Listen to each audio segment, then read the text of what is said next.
بعض دفعہ بیٹی بیٹوں سے افضل بن جاتی ہے، لیکن آج بیٹی بوجھ سمجھی جاتی ہے۔ یار یہ آج کل تو یہ ہوا نا، وہ حمل ضائع کروا دیتے ہیں، یہ بھی سننے میں آتا ہے، تو یہ بھی دور جہالت کی ایک عادت ہے۔ یعنی اس وقت وہ زندہ درگور کرتے تھے، اب یہ یہاں سے معاملہ ختم کر دیتے ہیں، یہ وہ درگور والا ہی معاملہ ہے کہ بیٹی کو قتل کیا جائے۔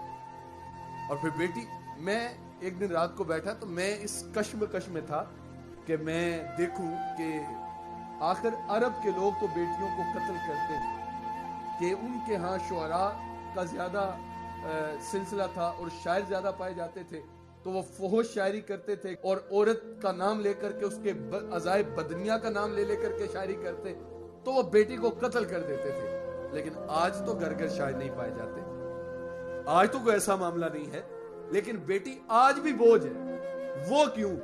تو پھر میں سوچ رہا تھا کہ میں اس نتیجے پہ پہنچا کہ آج بیٹی بوجھ اس لیے ہے کہ باپ بیٹی کی سے تو محبت کرتا ہے، لیکن بیٹی کے نصیب کے بارے میں ڈرتا ہے کہ سسرال کے اندر جائے گی تو اس کے ساتھ کیا ہوگا۔ حالانکہ وہ سب کچھ چھوڑ کے آ رہی ہے، اپنی ماں چھوڑی، اپنا باپ چھوڑا، بھائی بہن چھوڑے، رشتہ دار چھوڑے، سہیلیاں چھوڑی، گھر چھوڑا، اور پھر خامد کے گھر گئی۔ یار سب کچھ چھوڑ کے آ رہی ہے، اس کی روٹین بدل گئی۔ گھر میں پتہ نہیں شہنشاہی زندگی گزارتی تھی، کب اٹھتی تھی، کب سوتی تھی، یہاں پہ سب کچھ نئے سرے سے، ایک زندگی تبدیل ہو رہی ہے۔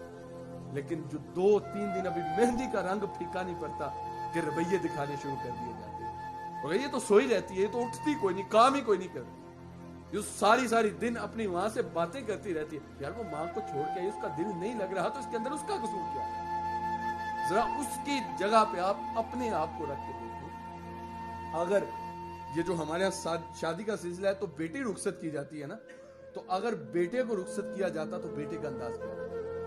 سب کچھ چھوڑ کے آ رہی ہے، لیکن اس کے باوجود اس کے ساتھ صفاقانہ سلوک کیا جاتا ہے، تان و تشنی کا شکار بنتی ہے، اور ایسی باتیں کی جاتی ہیں کہ وہ بیچاری اس کو سمجھ نہیں آتی کہ میں کیا کروں۔ ایک چینی کا کپ ٹوٹ جائے بہو سے تو فوراً آواز آتی ہے ساس کی، پیو دے گھروں لے آئی ہوں تے تینوں پتا ہوگا۔ یا چینی کا کپ ہی ہے نا، اور کیا ہے، ٹوٹ گیا، نیا آ جاتا۔ پھر دوسری بار کوئی ایسی غلطی ہو جائے تو پھر جو ہے وہ ماں باپ اپنے بیٹوں کو کہہ رہے ہوتے ہیں کہ تو انہوں طلاق دے دے، تیرے واسطے کڑیاں دی کمی تھوڑی ہے۔ یار یہ کوئی گڈے گڈے کا کھیل ہے، اس کی زندگی خراب ہو رہی ہے۔ دارالفتاح کے اندر کتنے فتوے طلاق کے آتے ہیں، جب بعد میں پوچھا جاتا ہے جی آپ نے طلاق کی کیوں، تو آگے سے کہتا ہے جی میری ماں نے کیا سی تو میں طلاق دی۔ عجیب بات ہے، ماں کو شرم نہ آئی، تمہیں بھی شرم نہ آئی کہ کسی کی بیٹی کا گھر خراب کر دیا؟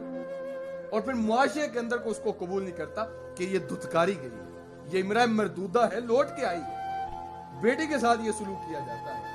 اللہ اکبر۔ اور پھر بیٹی کے ہاں بیٹی پیدا ہو جائے تو پھر وہ بھی قیامت سے دن کم تو نہیں ہوتا، جو باتیں اس کو سننی پڑتی ہیں۔ اولاد تو تیرے مقدر کی ہے، بیٹی کے مقدر کا تو رزق ہے، لیکن پھر بھی اس کو تانے دیے جاتے ہیں۔ اور صفاقانہ معاشرہ جو ہے وہ اپنی دن بہ دن وہ دور جہالت کی یادیں تازہ کرتا ہوا نظر آتا ہے۔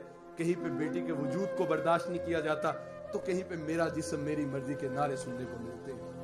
آج یہ میاں والی کے اندر جو 6 مارچ کو واقعہ ہوا، یقیناً وہ کلیجے چیرنے والا تھا، اور وہ ایک عجیب کیفیت تھی کہ کتنا بے شرم وہ باپ ہے اور کتنا صفاق وہ باپ ہے جس نے 7 دن کی بچی کو 5 گولیاں ماری، صرف اس وجہ سے کہ مجھے بیٹا چاہیے تھا، میرے گھر میں بیٹی پیدا کی۔ نہ اسے شرم آئی، نہ اس کے ہاتھ کانپے، نہ اس کی ٹانگیں لڑکھڑائیں، نہ اسے رب کے خوف سے حیا آیا۔ اللہ قرآن کے اندر سورہ تکویر کے اندر ارشاد فرماتا ہے کہ قیامت کے دن جب اللہ بچیوں سے پوچھے گا تمہیں کیوں قتل کیا گیا، بِأَيِّ ذَنبٍ قُتِلَتْ، تمہیں کیوں قتل کیا گیا، قیامت کے دن سب سے پہلا سوال نماز کا ہوگا اور سب سے پہلا فیصلہ قتل کا ہوگا۔ اگر آسان لفظوں میں کہوں تو حقوق اللہ میں سب سے پہلا سوال نماز کا ہے، حقوق العباد میں سب سے پہلا سوال قتل کا ہے۔ اور پھر اللہ ان بچیوں سے پوچھے گا، معصوم بچیاں، کہ تمہیں کیوں قتل کیا گیا؟ تمہاری آنکھیں ابھی کھلی بھی نہیں تھی کہ بند کر دی، تمہاری زبان ابھی بول بھی نہیں پائی تھی کہ نوچ لی گئی، تمہاری ٹانگیں ابھی چل بھی نہیں پائی تھی کہ کاٹ دی گئی، تمہیں کیوں قتل کیا گیا؟ یار یہ سوال بچیوں سے تو نہیں بنتا، یہ تو قاتلوں سے بنتا ہے نا۔ ایک شخص کو قتل کیا جائے تو بندہ اس سے پوچھے تجھے کیوں قتل کیا گیا؟ بندہ تو اس سے پوچھے گا نا جس نے قتل کیا کہ تُو نے کیوں قتل کیا، وہ وجہ بتائے۔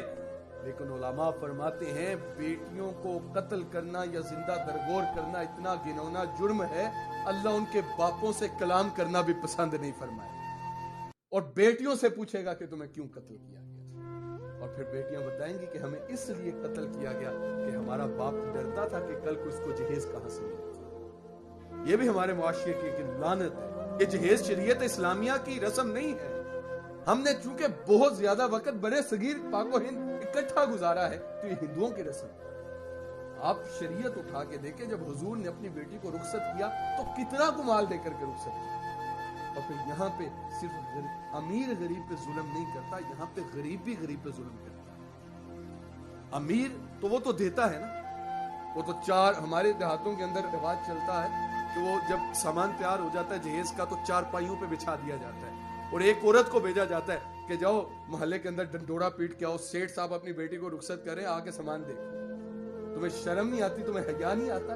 تمہیں کیا خبر جو دیکھنے آئیں گی ان کے اندر کوئی یتیم بچی بھی تو ہوگی نا، ان کے اندر وہ بیٹی بھی تو ہوگی جو فٹ بال سی کر اپنا گزارا کرتی ہے اور جمع پونجی کٹھی کرتی ہے لوگوں کے کپڑے سلائی کر کے کہ میں اپنا جہیز تیار کروں گی۔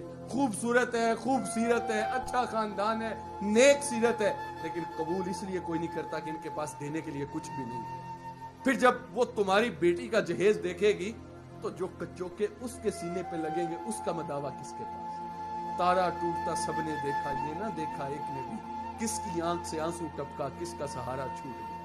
پھر کہتے ہو ہماری بیٹیاں سسرال کے اندر سکھی نہیں ہیں، مولوی صاحب دعا کر دو، کوئی دعا معاملہ بھی ایسا نہیں ہوا، کوئی رنجش بھی نہیں، کوئی جھگڑا بھی نہیں، دل کو سکون نہیں ملتا۔ تو پھر میرے استاد گرامی یہاں پہ کہا کرتے ہیں، میاں ذرا رات کی تنہائی کے اندر بیٹھ کے سوچو، تم نے کہیں کسی غریب کا دل تو نہیں دکھایا، تم نے دادے عیش تو وصول کر لی۔ لوگوں نے کہا اور چودھری صاحب، ملک صاحب، سیٹھ صاحب، جٹ صاحب، سائی صاحب، اور فلاں نے اپنی بیٹی کو رخصت کیا، کمال کر دی، کیا جہیز دیا، لیکن تمہیں یہ خیال نہیں آیا کہ جب بچیاں گھروں کو واپس پلٹیں گی تو رات ان کو نیند بھی آئے گی کہ نہیں آئے گی؟